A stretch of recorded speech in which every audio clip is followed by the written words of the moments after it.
So yesterday we discussed the 4 operations on the vectors, right? How to add a t vectors, how to subtract a vector from another one, how to multiply a vector to the constant, right?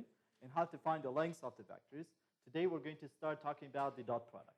So let we're given t vectors in 3D.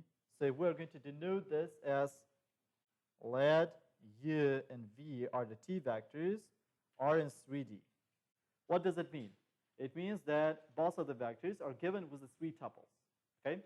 So it means that u is equal to 3 tuple with the components u1, u2, u3, where u1, u2, and u3 are just the numbers, okay, scalars. And v is a vector, again, 3-dimensional vector with the components v1, v2, and v3. Okay? We define the dot product in the following way. So u dot v is going to be equal the multiplication of the first 2 components, okay? You need to multiply the first 2 components. u1 multiplied to the v1, right? Since both of them are the constants, you can just multiply them and you will get a constant again, okay? Then we need to multiply the 2 second components, okay? u2 multiplied to the v2, okay? Then we need to multiply the third 2 components. So u3, v3. Once we get the multiplication of the components, we'll get the 3 numbers, then we need to add them. Okay?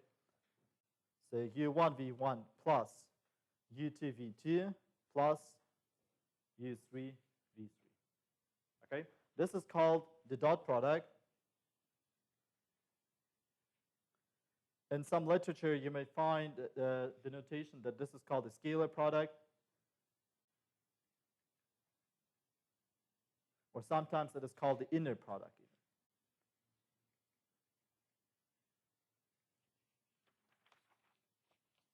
So let's do an example before we talk about the properties of the dot product.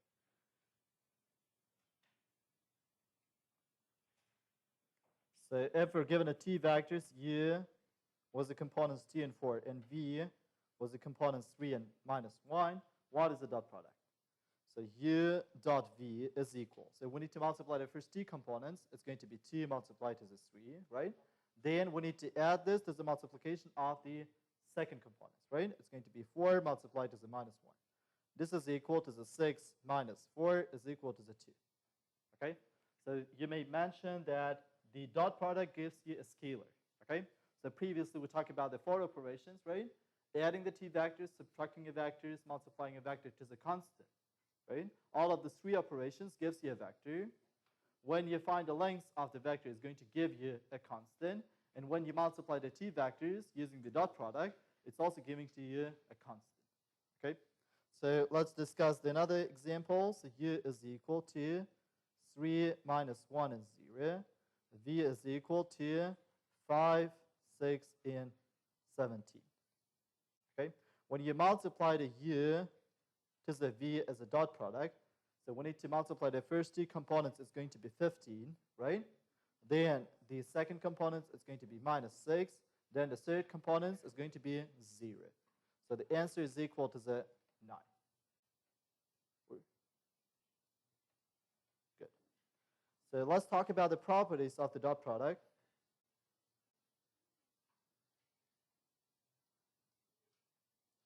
So for some of them, we will try to prove. Okay. So the first problem is, so let we're given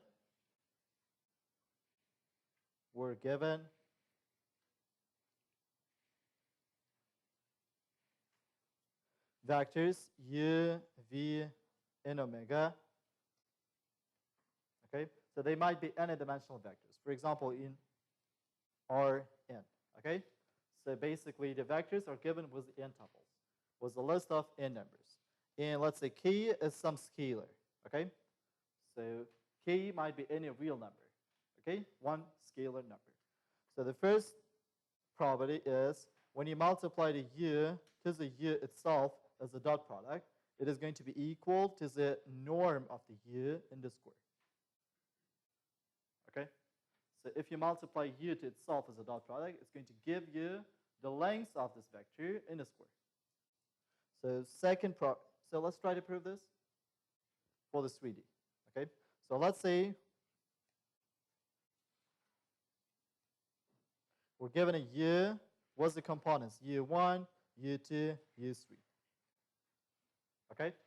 So, by the way, do you remember what was the U norm? So, how to find the length of the vector? So, you need to square all the three components, right? Then you need to add them and take the square root. Okay?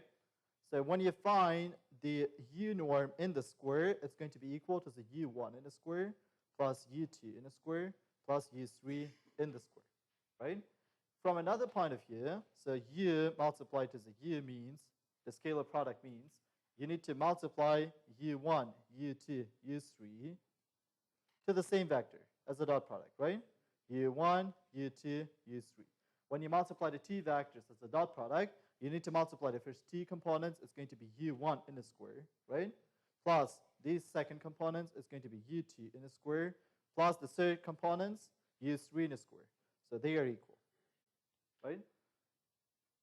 So the norm of the vector in the square is equal to the scalar multiplication of the vector to itself. So the second property, so actually dot product is very flexible to the operations. You can do like change the places and so on. So which is not true for another product for the vectors, which is called a cross product. So if you multiply A, B, and C as a dot product, it is okay if you multiply them in any order, okay? Actually, yeah. So, or let us put here the summation. So let's put the summation here. If you're multiplying A dot to the B plus C, what will happen? So actually, if you multiply the A to the B first, you cannot continue this operation because if you multiply the A vector to the B vector, then you're going to have a constant, right? And you cannot just add a C to this, okay? It's important to have the brackets. So this operation implies that either you can sum these two vectors, okay? And you're going to have a vector and multiply this to the first vector and you're going to have a constant. Either you can multiply the A to the B as a dot product plus A to the C. Oops, what kind of? So we don't have A, B, and C, right? We have U, V, and omega. So U multiplied to the V plus omega is equal to the U dot V plus U dot omega. Okay? So what does it mean? It means that either you can add these two vectors and you're going to have a vector and multiply this to the first. One is a dot product and you will have a constant, right? So this is going to be a vector. And once you multiply this as a dot product, you're going to have the scalar, right? Could you please tell me what is the multiplication of these two vectors? What kind of result you'll have? A scalar, right? What about this? Scalar. And when you add them, you're going to have again a scalar. Right? Okay. So do you remember some lectures before where they find a zero vector, right? If you multiply a zero vector to any other vector, you're going to have a zero. Right? So this is different than this one, right? Because the zero vector means it is a vector which is defined with a three tuple, for example, where all the components of this vector are equal to the zero. So property number 4 means that if you multiply U to the V, which is going to be constant, it is the same when you multiply a V to the U. It doesn't matter in which order you multiply the vectors as a dot product.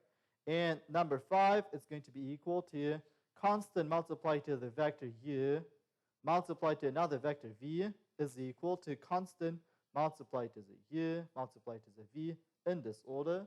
Or you can multiply this constant to the V first, then multiply this to the U as a dot product. Okay? It doesn't matter where you put this constant. Okay? So let's do an example. Or it's okay, right?